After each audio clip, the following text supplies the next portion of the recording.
Xin chào, Sen giữa đồng bưng đây. Có ai muốn nghe một câu chuyện nhỏ mà có thể thay đổi cách nghĩ không? Nào, cùng Sen bắt đầu nhé. Người đời sợ nghèo, sợ thiếu thốn, sợ bị coi thường, sợ không có chỗ đứng giữa thiên hạ. Nhưng có một người sống cách đây hơn 2.000 năm, mặc áo vá chằng chịt, đi giày buộc bằng cọng rơm. Vậy mà khi bị hỏi vì sao nghèo đến thế, ông vẫn trả lời rất bình thản. Người đó là Trang Tử. Câu hỏi đặt ra không phải là vì sao Trang Tử nghèo, mà là Trang Tử nhìn cái nghèo ấy bằng con mắt nào.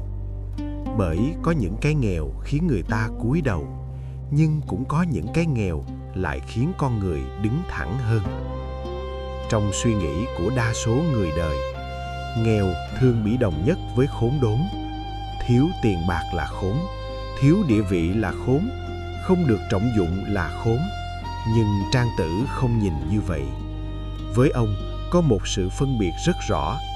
Bần cùng và khốn đốn không phải là một. Bần cùng là hoàn cảnh bên ngoài, khốn đốn là trạng thái bên trong.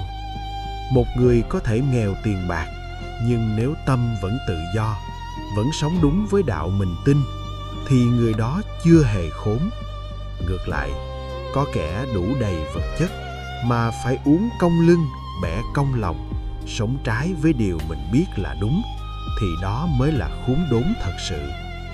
Đó chính là căn nguyên tư tưởng dẫn đến toàn bộ cách nhìn của Trang Tử về cái nghèo. Một hôm, Trang Tử đến diện kiến Ngụy Vương. Nhà vua nhìn ông từ đầu đến chân. Áo thì rách, vá víu chằng chịt, giày không có dây buộc, phải dùng rơm thắt tạm. Ngụy Vương hỏi thẳng: sao tiên sinh lại khốn đốn đến nông nỗi này? Trang Tử không giận, cũng không tự ái. Ông chỉ điềm nhiên đáp: đây là bần cùng, chứ đâu phải khốn đốn. Rồi ông nói tiếp: kẻ sĩ có đạo, có lý tưởng mà không được thực hành mới thực sự là khốn đốn. Trang Tử kể một câu chuyện. Ông nói về lũ vượn trong rừng.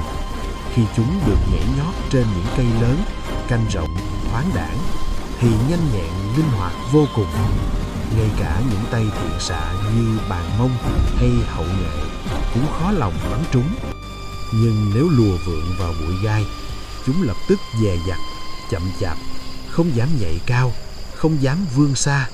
Không phải vì vượn kém đi, mà vì hoàn cảnh không cho phép chúng trổ hết khả năng.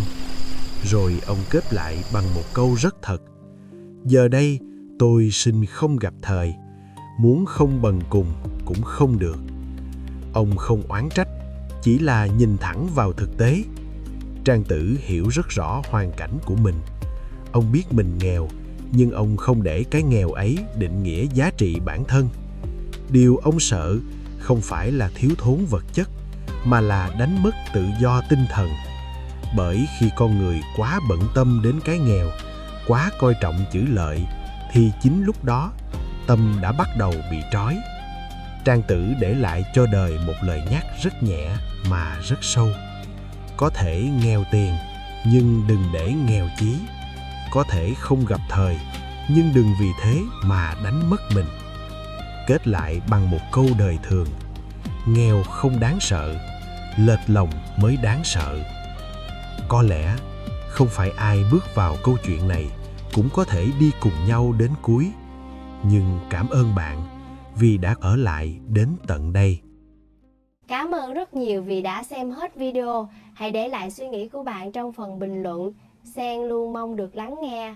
Đăng ký kênh để đồng hành cùng Sen nha.